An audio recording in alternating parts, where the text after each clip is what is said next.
안녕하세요. 교육진담 입시 무엇이든 물어보세요입니다. 아이고 위너스의 손주령 대표님 왜 이렇게 늦게 오시는 거예요 도대체가? 안 불러주셨잖아요. 뭐, 맨날 안 불러줬다 얘기하는데 안 오시는 겁니다. 반갑습니다. 위너스의 손주령 대표입니다. 반갑습니다. 네. 아니 그리고 그 일산의 그 수리논술계의 황제 네. 조시환 이사장님은 언제 오시는 겁니까 저희 방송에? 저도 지금 벌써 너무 바쁘셔갖고요. 네. 시즌이잖아요. 예.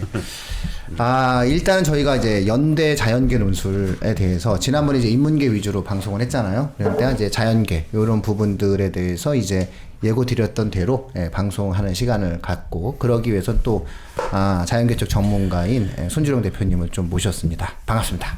예? 뭐 박수 계속 치고 있어. 이게 또 댓글에 또 웃음소리가 아니고 박수가 시끄러워요. 또 이렇게. 아니 제가 우리 그 훈쌤은 그 축구를 보다가 중간에 잤다고 얘기하는데 전 끝까지 봤거든요. 새벽 4시에 일어나서 4시에 일어나야죠. 우리나라 한 20분 지나서 잤는데 너무 재미없던데. 재미없죠. 굉장히 일단 그 케인이라는 선수가 나오는 순간 재미가 없었어요. 아니 케인을 못 봤어. 어디 있었지 이러고 있었어. 거기 사실은 그 잉글랜드 적폐 수준이었어요. 근데 어쨌든 막 80분서부터는 괜찮았어요. 80분서부터는 괜찮고 볼만했는데 오늘 아마 제가 이 굉장히 수면 부족에 시달리면서 방송을 하고 있다. 뭐 이렇게 생각해 주시면 됩니다. 자 어땠습니까? 이 문제에 대해서 한번 총평을 해주시죠, 손 대표님. 연세대 모의논술 대해서. 24일에서 30일까지 예. 온라인상에서 이제 치러졌고 출제 문제가 이제 뭐 지금 오픈되어 있는 상태고. 일단 봤는데 조금 어떻게 보신지 모르겠지만 되게 좀 너무 심심하다. 좀 뭐라 그럴까요 이게? 저시문이 없어요, 막 그냥 오히려 자연계는 뭐 문제예요, 문제. 사실 잘못 이렇게 보면 너무 성의 없어 보일 수도 있어요. 그렇게 느낄 수도 있겠네요. 뭐 그 문제가 제시문도 하나도 없고 그러니까 수학 그래도 풀어라. 연세대 논술 모의고사 좀 이렇게 왁구가 좀 이렇게 탁 나와 있고 좀 이렇게 좀 이렇게 보는데 이게 지금 뭐 고등학교 1학년 쪽지 시험 보는 것 같은 그런 분위기? 역시. 예? 쪽지 시험 같은 그런 분위기. 역시 자연계 컨설팅. 수학 몰라도 돼. 그냥 딱 액면만 딱 봐도 그냥 뭐 이거 뭐지? 이거 연세대 모의논술? 뭐 근데 굉장히 좀 쪽지 시험 같네? 그런 느낌은 들었고요. 저번에도 제가 방송은 저번에 하는 거 들었는데 저는 그 전에 이 문제 출제 경향보다 좀 궁금한 게 하나 있습니다. 네네. 연세대가 작년 논술하고 올해 이제 2020 논술 좀 달라졌잖아요. 첫 번째가 수능 체제가 없어졌고요. 네. 두 번째가 수능 후에 작년까지 봤는데 이번 2020은 수능 전에 보네요. 네. 그러면 이 경쟁률이요. 예. 작년 경쟁률이 57대 1이었습니다. 논술. 연세대 논술 평균 문이과 통합 경쟁률 57대 1이었는데 자, 올해는 연세대 논술이 수능 후가 아니고 수능 전으로 가는 거거든요. 그리고 수능 체제가 없어졌어요. 그래서 여기 전문가 선생님들 계시는데 제가 좀 궁금한 점이 있습니다. 경쟁률은 어떤 변화를 가져갈까에 대한 부분들인데 한번 좋은 의견을 먼저 듣고 시작했으면 좋겠어요. 연대 입학처장님께서는 100대 1 예상한다고 네. 자신 있게 말씀하셨잖아요. 우리는 100대 1 정도 예상한다 이렇게 말씀하셨는데 다른 선생님들은 어떠실까요? 난이도가 좀 문제가 되는데 그러니까 수학은 저 잘 모르겠어요. 근데 인문 쪽의 문제만 봤을 때는 거기서 늘어나지 않을 것 같다는 생각이에요. 100대 1에서 늘어나지. 아니 100대 1은 말도 안 돼. 난 깜짝 놀랐어. 100대 1은 지금 100대 1 팍 100대 맞으려고. 세훈쌤도 축구 오셨군요.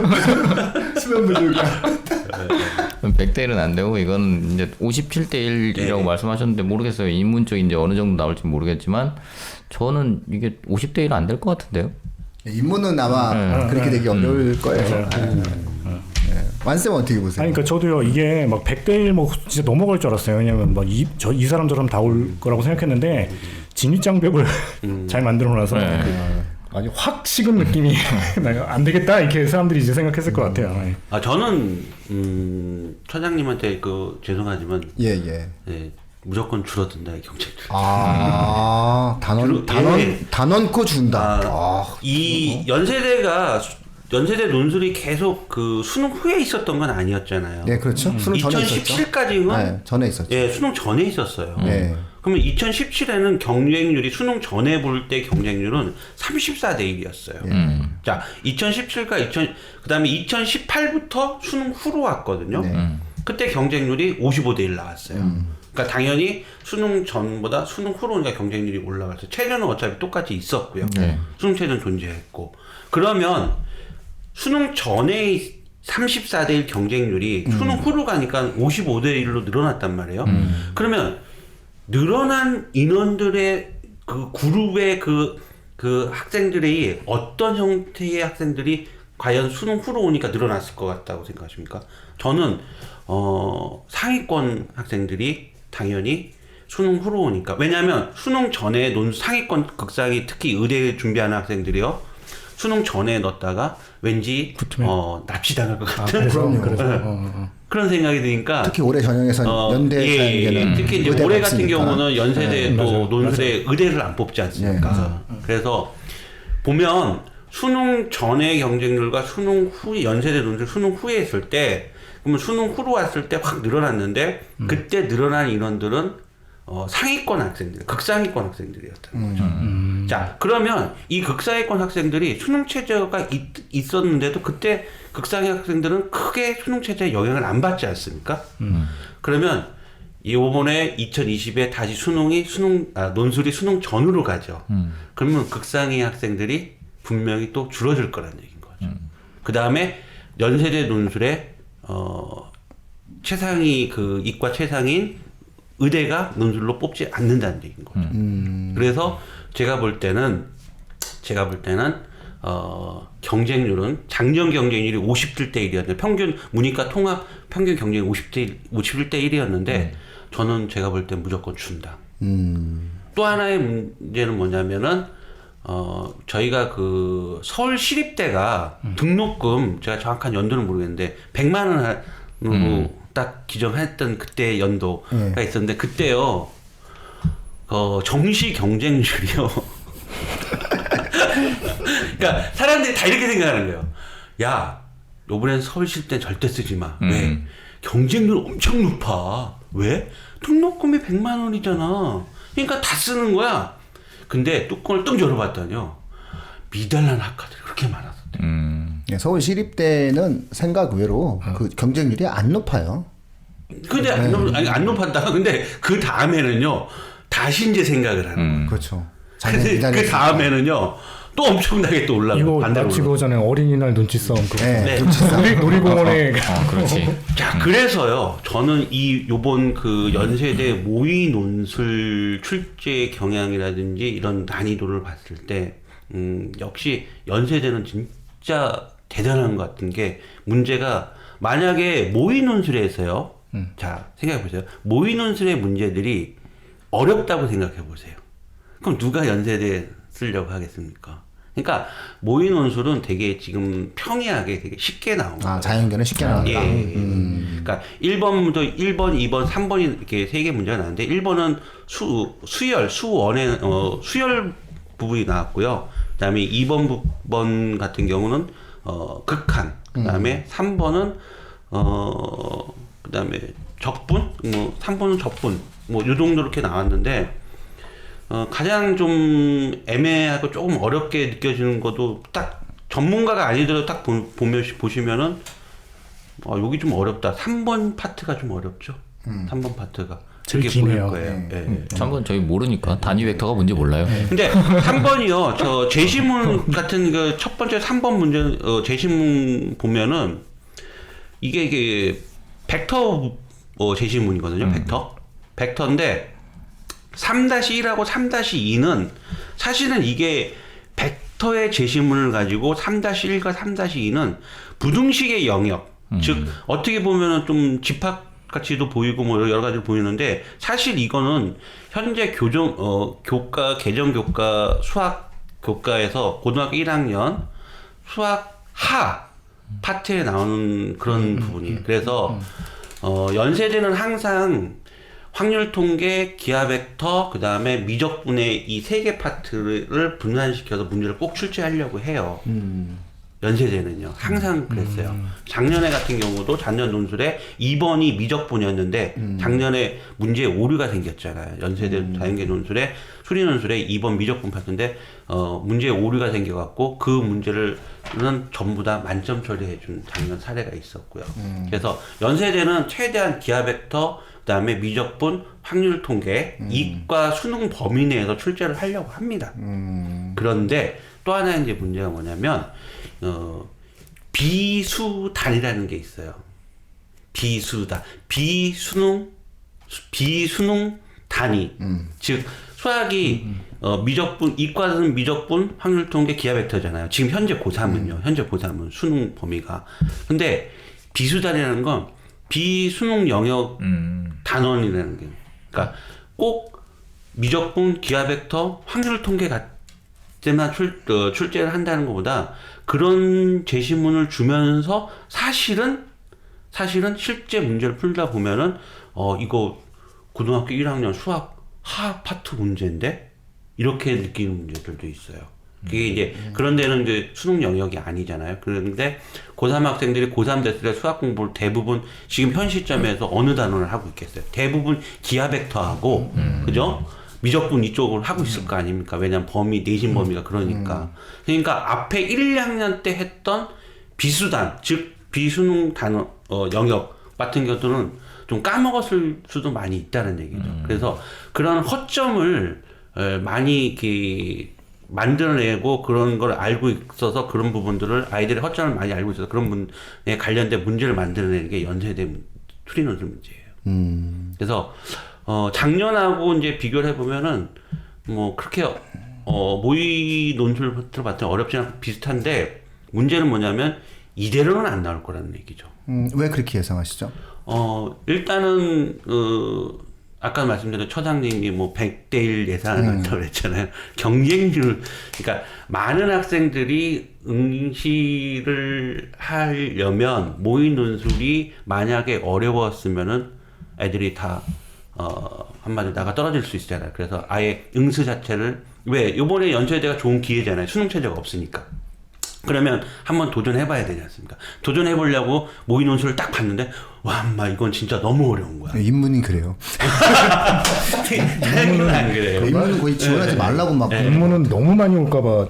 너무 많이 올까봐 그런 거 아니야? 너무 많이 있고 근데 300대 자연계는 1이면 어떻게 막 지금 저희 이랬어. 그 논술 전문 선생님들하고도 오늘 그 회의를 거쳤지만 굉장히 이거는 쉽고 사실 이대로는 나오지 않을 거라는 얘기예요. 그 정도로 예. 자연계 쪽에서는 난이도를 평이하게 만들었다. 예. 그러니까 우리가 비수단 아까 말 비수능 영역만 조심하면은 사실 큰 문제는 없고요. 근데 사실은 이과 논술은 수리 논술만 연세대가 수리 논술만 나온 건 아니잖아요. 과학 논술 과학 논술 있잖아요. 물리, 화학, 생물, 지구과까지 나오잖아요. 그래서 사실은 연세대 자연계 논술이 수리 논술로 포커스를 맞춰 있는 학생들 같은 경우 조금 생각을 빨리 좀 고쳐 먹어야 돼요. 만약 이대로 나온다면은 과학에 대한 그렇죠. 어떠한 준비를 해야 그렇죠. 되겠네요. 그렇죠. 해당 특정 분야에서. 맞습니다. 네네. 근데 과학은 뭐 그냥 수능 준비하고 있으니까 근데 수능을 원 준비하고 있잖아요. 근데 연세대 과학논술 물화생지 전부 다 2에서 나오는데요.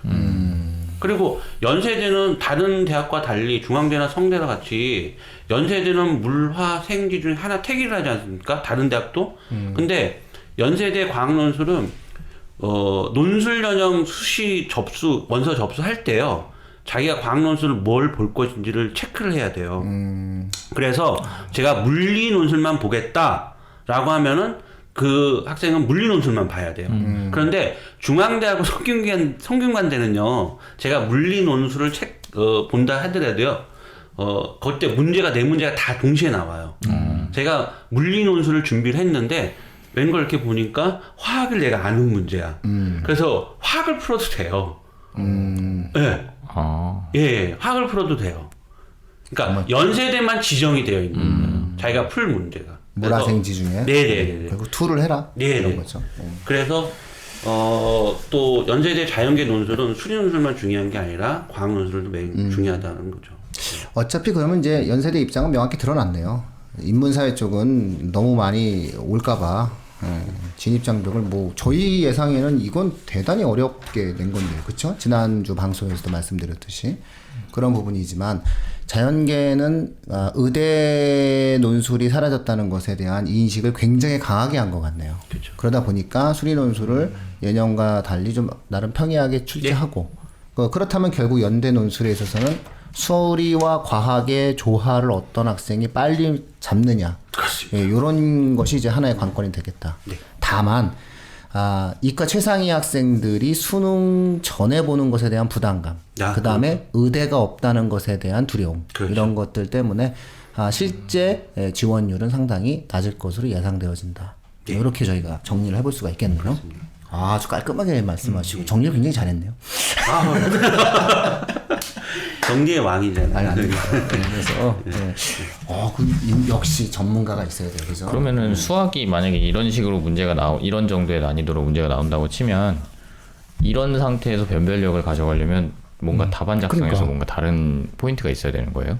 일단 작년 수리 논술 문제하고 좀 달라진 건 제시문이 없어졌다는 거죠. 작년까지만 해도 전세대 논술은 제시문이 존재했었거든요. 근데 한양대 지금 요번 그 연세대 모의 논술이요, 한양대 논술하고 비슷해요.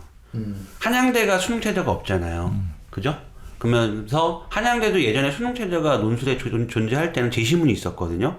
그냥 한양대가 논술의 수능 체제를 폐지하면서부터 제시문이 없어졌어요. 즉 제시문이 없다라는 건 일단 답을 무조건 다 맞춰야 됩니다. 퍼펙하게 맞춰야 됩니다. 답을 일단 퍼펙하게 맞춰야 됩니다. 답이 틀리면 일단 그냥 끝난 거죠. 뭐 그냥 끝났다고 보시면 되는 거고. 왜냐하면 예전에 제시문이 있고 논제와 예제가 있잖아요. 항상 보통 보면은 그러면서 출제자의 의도에 맞게끔 출제자가 원하는 방식으로 전개를 해 나가서 정답을 맞히는 게 또 좋은 점수를 받는 게 이 수리 논술인데, 지금 제시문이 없는 상태에서는 일단 답은 맞춰야 된다는 얘기인 거예요. 일단 그래서 동점자들도 많이 나올 거라고 예상을 해요. 동점자들. 그래서 일단 동점자가 많이 나올 경우는 그 다음에는 이제 내신 성적으로 또 변별력을 가한다는데, 그거는 제가 볼 때는 뭐 전국에 있는 고등학교 내신을 신뢰하지 않는 신뢰하는 쪽이 아니니까. 특이한 거는 그 연세대 논술 합격자 발표가요, 수능 최저가 없음에도 불구하고 12월 달에 왜 12월 10일 날 발표를 한다는 얘기인 거죠. 수능 보고 실력. 그러니까 수능 성적표는 12월 5일인가 6일 날 아이들한테 갈 거예요.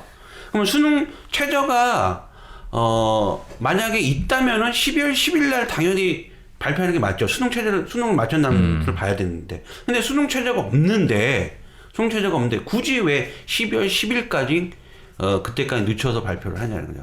그리고 그러니까 종합전형의 면접전형은요, 우리가 학생부 종합전형에 활동 우수자 전형이 있고 연세대가요 면접 전형이 있잖아요. 근데 면접 전형은요 합격자 발표를 11월 15일 날 해줘요.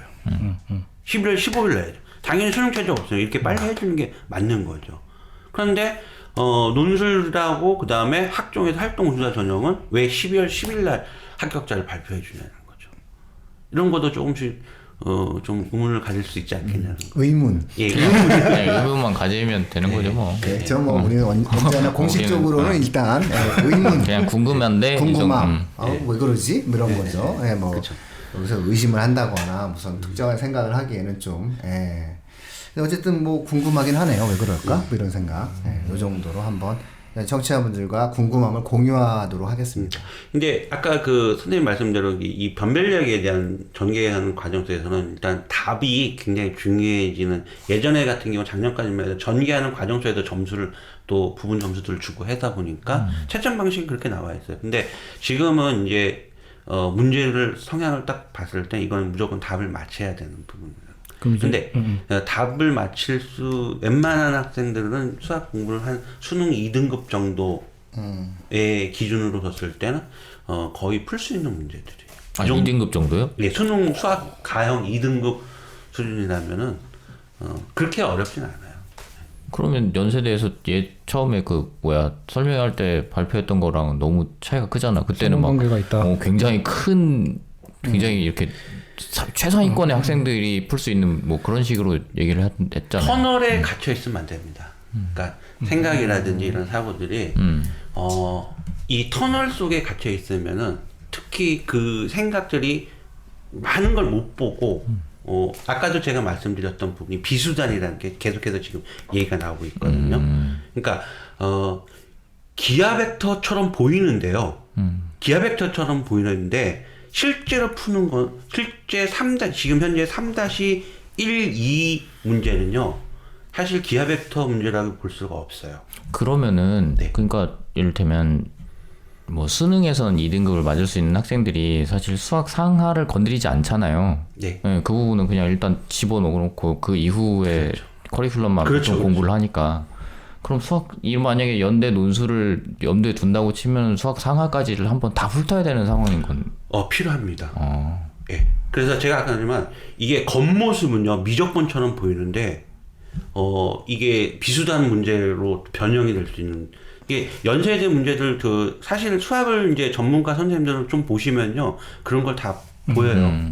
그러니까 기하 벡터 같고 미적분 같고 확률 통계 같은데 사실 이렇게 풀다 보고 이렇게 보면은 이게 비수단 문제, 즉 비수능 영역의 단원들의 문제들하고 연계되어 있다는 거죠. 그런데 아까 제가 말씀드렸죠. 그래서 함정이 생기는 게 아까 선생님 말씀드린 대로 지금 고3 수능 2등급 정도 나온 애들은 전부 다 기하 벡터하고 확률 통계 수능 준비 그걸 준비하는데 지금 수학 상하라든지 아니면 1학년 때 배웠던 이 과정들을 다 생각을 안 하고 있다는 얘기인 거죠.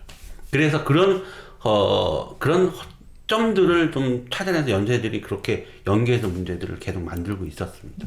계속 그러고 있었어요. 그러면 만약에 연대에 수리 논술을 연습한다고 치면은 그런 식의 문제들이 좀 필요하겠네요. 그러니까 앞부분과 뒷부분이 계속 연계되는 어떤 문제들이. 그렇죠. 그래서 자연계 논술을요 준비할 때 수능 수학 선생님이 수능 수업을 해주시다가 예를 들어서 논술 내가 요즘은 이제 논술 문제들 이렇게 보면은 수능 수학 선생님들도 풀 수 있는 문제들이 많이 나오고. 예. 근데 전문가가 봤을 때 이거 딱 봤을 때 기하 벡터인데 그러면은 일단 수능 선생님들은 학생들은 끝까지 기하 벡터 식으로 풀게 가는 거예요. 근데 수리 전문 선생님들을 논술 전문 선생님들을 보면서 이건 기하 벡터 같지만 사실은 이게 비수단 쪽의 문제들이라는 거 그런 거를 개념에 대한 채용을 다른 걸로 한다. 다른 걸로 해야 된다는 그렇죠. 거죠. 예. 그래야지 출제자의 의도에 맞게끔 전개해 갈 수가 있거든요. 근데 수능 수학 선생님 식으로 한다면은 그냥 기하 벡터야. 기하 벡터로 풀어. 그러면은 출제자의 의도에서 벗어난다는 거예요. 그게 논지 이탈 아닐까요? 그러면 수능을 위주로 해서 준비하고 있는 학생들한테는 좀 어렵게 느껴질 수도 있겠네요. 그렇죠. 그거 충분히 그러니까 그게 제가 아까 말씀드렸던 터널이라는 게 있는 수능 수학을 준비하면 수리 논술이 되지 않겠냐라는 그런 터널 속에 갇혀진 생각. 그게 학생들의 생각이 아니고 사실은요. 가르치는 선생님들이 그거를 좀 열어줘야 되는데 그런 것까지는 제가 좀 얘기하기는 그렇습니다. 그러면은 이사님 보기에는 지금 문제가 이렇게 나온다고 치면 네. 연대가 이 자연계 논술을 통해서 뽑으려고 하는 타겟을 어떤 학생들을 잡고 있다고 보시는 거예요? 아까 말씀하신 대로 최상위권은 지금 안 보라고 예상을 하시는 거예요? 지금 연세대 논술을요 응시하는 아이들의 수준은 그러니까 예를 들어서 연세대 논술을 보면 서성한 아이들이 서성한 수준의 아이들이 제일 가고 싶고 제일 잘 가면 그렇죠. 연세대잖아요. 서울대하고 이과 최상에 의치한 애들이 준비하는 애들은 사실은 그쪽에 목표가 따로 있잖아요. 그래서 아마 논술 전형으로 봤을 때 연세대에 진짜 합격하면 정말 가문의 영광이다 라는 수준의 아이들은 서성한 쪽의 아이들인 거고 기존에는 이제 수능 최저학력 기준이라는 게 존재했는데 그러다 보니까 수능 최저가 안 나오면 뭐 아무래도 그게 다 떨어지는 사례가 되는데 지금은 연세대 논술 제가 보는 관점에서는 지원하는 아이들의 수준이 그렇게 높지는 않을 거란 얘기예요. 그래서 또 어떻게 보면요, 기회일 수도 있죠. 작년까지는 의대 아이들하고 같은 시험을 봤잖아요. 같이 시험을 봤잖아요. 의대를 지원한 아이들과. 근데 지금은 연세대 논술에서 의대를 뽑지 않으니까 이과 최상위 아이들은 빠질 거란 얘기인 거죠. 그리고 또 수능 전이라는 얘기인 거죠. 굉장히 리스크들을 많이 갖고 있죠. 그래서 연세대 논술에 지원한 아이들 수술은 아마 상위권 아이들이 어느 수준이냐면 서성한 수준이 되지 않을까. 그래서 자기가 논술을 수리논술, 과학논술을 밸런스 있게 잘 준비를 한다면 아무래도 또 좋은 기회가 오지 않겠냐는 생각입니다. 이렇게 되면은 결국은 수학의 특정 분야에 대한 그 정확한 자신의 생각과 상을 그릴 수 있는 학생. 그렇죠. 예, 이런 학생을 뽑겠다. 그런 학생들 중에서 좀 고르겠다. 그리고 이거는 최상위권이 빠지면 자동으로 변별력이 생기는 그렇죠. 그렇게 만들어 버리겠다는 거죠. 그래서 연세대학교의 의도는 서울대를 준비하다가 그래 내가 여러 가지 좀 피곤하고 뭐 이런 시점에서 한번 시험 볼까 했는데 이제 그 애중에 뭔가 이제 국어라든가 영어 쪽에 취약한 어떤 느낌을 갖고 있는 학생들을 뽑겠다라고 하는 그렇죠. 의지가 명확하네요. 자연계 같은 경우 어차피 의대가 없다면 공대와 자연계 위주라면 공대와 자연대학이잖아요. 네, 그런 상황이라고 했을 때는 연세대 입장에서는 수학으로 뽑겠다. 그러니 국어와 영어가 자신이 없는 서울대 준비생 수능에서 혹은 정시를 준비하는 과정에서 혹은 그런 것에 대해서 약간의 좀 문제가 있지만 수학의 명확한 영재성을 명확히 자신이 드러낼 수 있다고 생각하는 학생들은 우리는 뽑겠다. 뭐 그렇게 봤을 때는 뭔가 그런 쪽에 관련돼서 의미 있는 학생들이 가장 유리한 거는 뭐 영재고 과거 학생들이 상대적으로 유리할 수 있겠네. 그리고 학교 내에서도 일단은 그런 부분들에 대해서 뭔가 이렇게 중심적으로 고민했었던 학생들 이런 학생들이 또 유리할 수 있고요.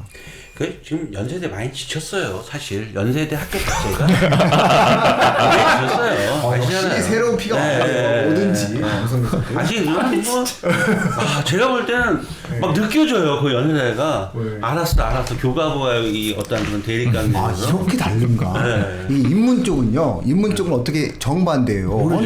아니 인문 쪽은 야 니네 그렇게 교과부한테 시달림 받아서 네. 제재를 받고 네. 이번에 능멸하는 것도 아니고 더 어렵게 내? 이게 가능한 일이야? 라는 느낌이었어요. 인문은 안 시달린 것 같아요. 인문은 안 시달렸네 보니까. 인문 쪽 사고는 자연대 니네가 쳤잖아. 약간 이런 느낌. 이거죠. 자연계는 교과 범죄에 됐어. 그리고 여러 감수를 다 통해서 다 교과 범죄 맞다고 얘기 다 했어. 근데 왜 자꾸 왜 그래? 그러니까 이제 인문 쪽은 니네는 사고를 친 거고 인문도 교과 범주대예요. 그냥 다 교과야. 양이 너무 높았구라고. 양이 많아서 그런 건데 우기면 돼요. 우기면 된다. 이런 어떤 내용들이죠.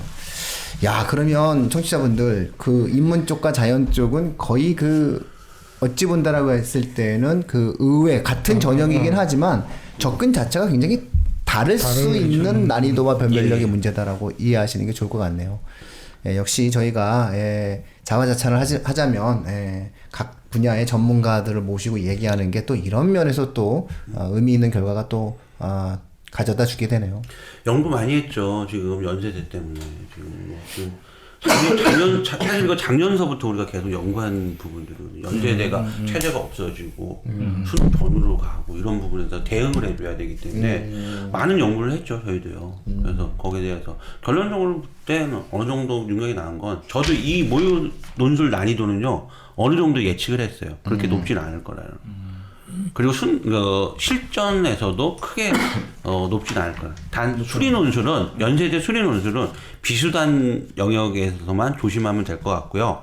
그 다음에 이제 과학논술인 거죠. 과학논술이 관건이에요. 과학논술은 차이를 줄 거다. 네.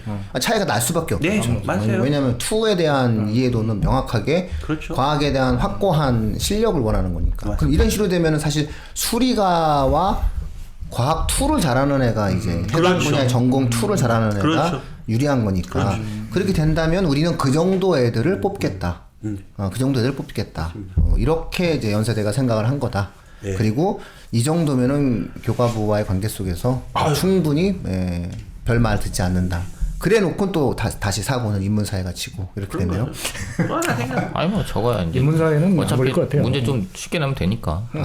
그렇죠. 인문사회는 이렇게 모의논술 이렇게 내놓고 이제 문제를 쉽게 내겠죠. 연예인들은 이제 마음 그동안 너무 어려웠고 괜히 우리만 왜 최저 높임 우리 최저 때문에 갈굼 당하고 없고 그리고 딴 애 보니까 최저 없는 대학들 이렇게 보니까 다 괜찮은 애 뽑고 방법이 있더만 근데 우리는 왜 고집을 피운 거야. 그래서 이제 다들 하는 방법 방식으로 이제 가는 거죠. 그게 이제 예, 12월 10일. 청취자분들께 참 첨언을 드리자면은 대학의 학생이 원서를 쓰면 개인정보 동의 활용서라는 걸 보내죠. 그렇죠. 그러면 개인정보 활용 동의서를 가지면 네. 누구나 수능 성적을 열람할 수 있는 거죠. 그런데 수능 성적표가 학생이 받기 전에 열람한 건 안 되고요. 불법이지만 예, 불법이고 12월 5일 이후에 예. 내가 예를 들어 12월 5일 네. 이후에 얘가 나한테 개인정보 동의서를 보냈는데 네. 내가 컴퓨터로 이 학생의 수능 성적을 확인하는 게 불법이 아니라는 거잖아요. 예, 왜냐하면 원서 접수할 때 다 그걸 하거든요. 그거 다 하게 돼 있거든요. 어쨌든 뭐 그런 부분들 속에서 여전히 궁금하네요. 여전히 왜 12월 10일 날 체제 없으면은 빨리 발표해 줄 수 있는 거잖아요. 그리고 수능을 받는지 안 받는지를 확인하려고? 아니, 얘가 혹시 수능 안 본 거 아니야? 안 봤으면은 소용이 없잖아. 아니 그러니까 자, 어쨌든 자연계 같은 경우에는 그 상당히 완화시켰네요. 완화시키고 뭐 다른 대학들이 하는 행동 패턴들을 많이 따라갔고. 어쨌든 의대를 논술로 뽑지 않기 때문에 생긴 문제인 것 같아요. 그럼요. 제가 봤을 때는. 가장 커요 그게. 그러면서 내년에는 더 줄이겠다. 그렇다면 그쵸. 인원을 더 줄이겠다. 그러면 그만큼 순도 높은 학생을 뽑을 수 있으니까 이게 연대의 현실적인 고민이었던 것 같네요. 맞습니다. 이젠 진짜 궁금한데요. 이렇게 딱 자연계가 정리되고 나니까 인문사회가 정말 그러니까 저는 정말 이제 관심되는 저는 이게 궁금한데요. 이제 지금 현재 고3 된 애들 이제 풀을 보시면 아시겠지만 이과 쪽이 그러니까 이과 최상위 쪽이 문과 최상위보다 훨씬 잘해요 기본적으로. 그 잘하는 애들이 다 글로 갔어. 물론 이제 문과 쪽에서도 자기 진로가 확실한 애들 같은 경우는 최상위권이 있긴 하지만 기본적으로 따졌을 때 예전처럼 막 맞아요. 문과의 최상위권과 이과의 최상위권이 서로 겨룰 만한 그런 상황은 아닌 거죠.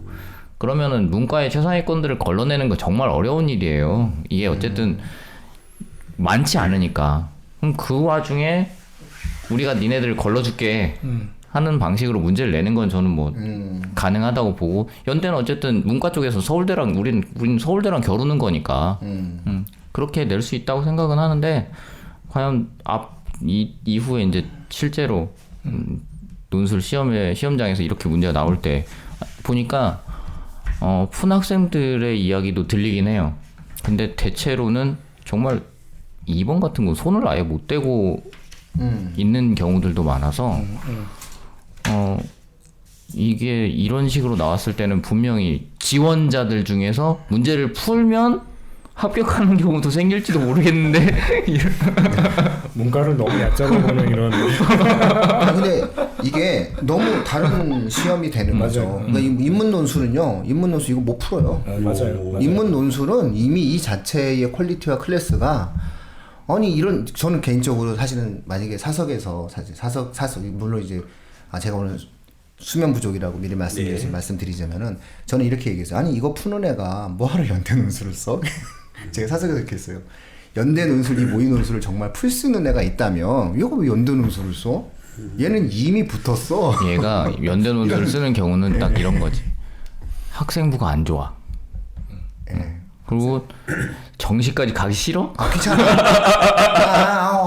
정시 귀찮아. 근데 의외로 있어요. 의외로 있어요. 의외로 있어요. 의외로 선생님 귀찮아. 그리고 저기 송도 바람이 되게 시원하고 제가 회를 좋아해 뭐 이런 애들 그런 거예요. 그러니까는 이렇지 않고서 이 논술, 인문사회 논술을 연대 인문사회 논술을 정말 정확하게 쓸 수 있는 애가 그렇게 많지가 않다고 저희는 판단을 하게 되는 거죠. 근데 자연계는 오히려 평의 수준을 확 낮추고 교육부의 입맛에 완전히 맞게 만들고 그런 어떠한 상황으로서 만들어진다라고 했을 때는 어찌 본다면은 같은 대학의 논술 전형이라는 같은 이름으로 존재하지만 이제부터 앞으로 청취자분들께서는 연세대학교 인문사회 논술 전형, 연세대학교 자연계 논술 전형은 아마 전형의 성격 자체가 좀 다른 거다라고 이해하시는 것도 한 방법이 될 것 같습니다.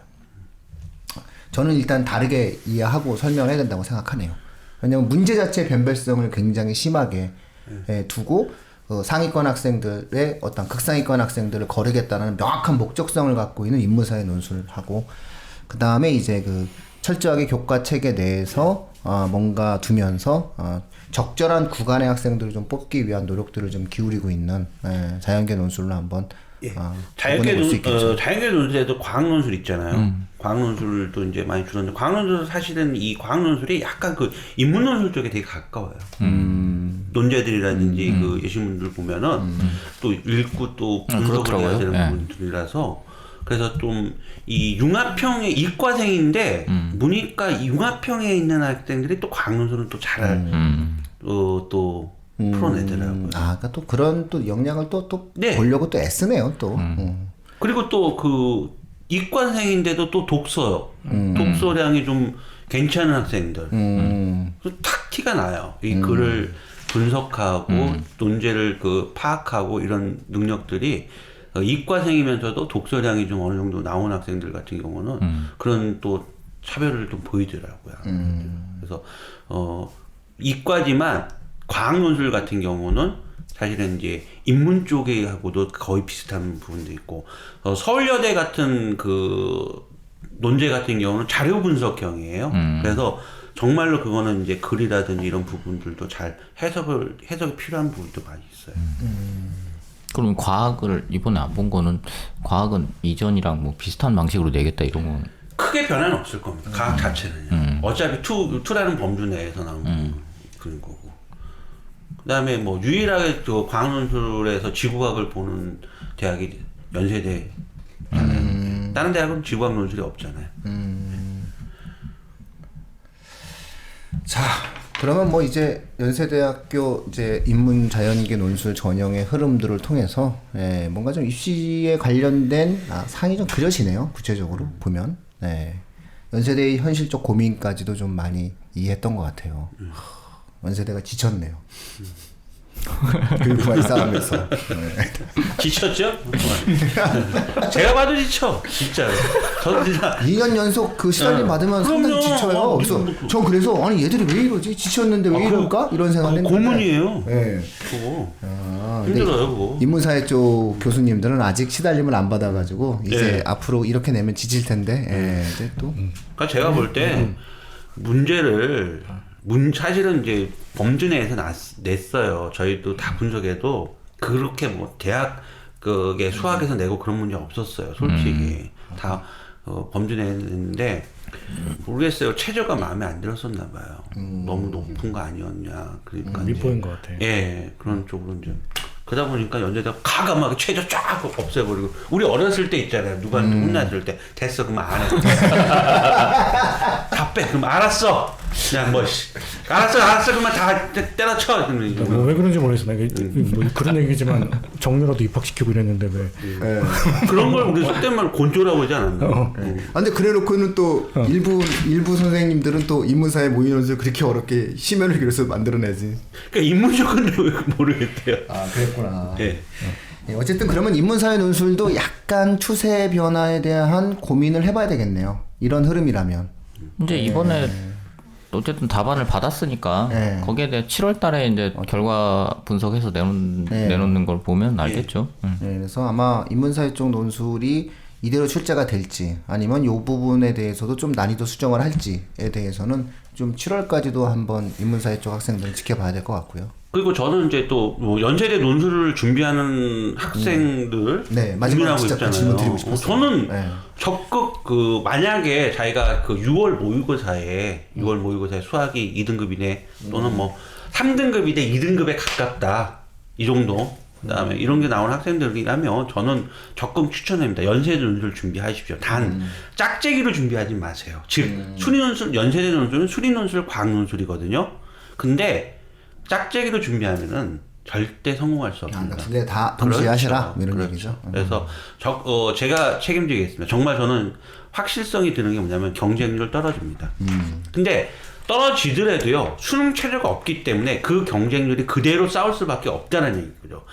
작년까지 55대1, 뭐 50대1이 넘는다 하더라도 수능 체제를 적용시키면은 사실은 그 밑으로 그렇죠. 떨어지는 경쟁률은 떨어졌어요. 근데 지금은 경쟁률이 떨어진다 하더라도 수능 체제가 없기 때문에 그 경쟁률을 다 논술로 싸워서 이겨야 된다는 거예요. 그런데 희망을 드렸던 건 뭐냐면 이과 극상 즉 최상위 학생들은 지원하지 않을 거라는 그렇죠. 게 예측되는 거고 두 번째는 서성한 수준 이 정도로 하는 거고, 그 다음에 수리 논술도 그렇게 난이도가 높진 않을 거라는 게 예상되고, 그러면은 결국 과학 논술에서 승부처가 만들어질 것이고, 그 다음에 파이널 돼서 뭐 나중에 연세대 논술반이 개설돼서 한 달 준비해서 뭐 이렇게 한다 이런 거는 좀 바람직하지 않다고 저는 봅니다. 그렇죠. 만약에 자연계 쪽 학생들은 이런 상황이라면 좀 준비를 그렇죠. 하는 게 낫겠죠. 여름 정도서부터는 예. 늦어도 준비를 해서 뭔가